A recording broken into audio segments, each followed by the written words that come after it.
Hello everyone, good morning সবাইকে। তো তোমরা সবাই কেমন আছো? আর এই ভিডিওটা কিন্তু অনেক দিন আগেরই ছিল। আর এই পার্সেলটা এসেছিলো সকাল সকাল আমার এদিকে বেরোনোর তাড়া, আর এদিকে চলে এসছে আমার পার্সেল। আর পার্সেলে কী ছিল জানো?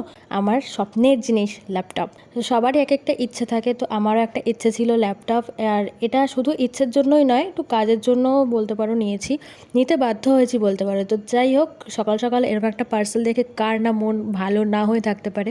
তারপর চলে গেছিলাম ক্লাসে, আর ব্যাক টু ব্যাক দুটো ক্লাস করার পর না আর একদমই এনার্জি ছিল না, তাই জন্য সোদপুর স্টেশনে নেমে আমি খেয়ে নিয়েছিলাম এক প্লেট মোমো। আর এটা ছিল ভেজ মোমো, নিয়েছিল 25 টাকা দাম। আর বাড়ি চলে এসে লাঞ্চটা অবশ্যই স্কিপ করা যাবে না, তাই বাড়িতে এসে ঝটপট করে ভাত খেয়ে নিয়েছি। ভাত না পেটে পড়লে একদমই দিনটা যায় না। আর আমি যখন লাঞ্চ করেছি সেটা একদমই লাঞ্চের টাইম নয়, বিকেল হয়ে গেছিলো। তারপর খাবার টাবার খেয়ে একটু ল্যাপটপ নিয়ে বসেছিলাম, মিস্টার বিন দেখছিলাম, আমার ফেভারিট কার্টুন। তো কার কার মিস্টার বিন দেখতে ভালো লাগে অবশ্যই আমায় কমেন্ট করে জানিও। তো দ্যাটস ইট, দেখা হচ্ছে নতুন ব্লগে।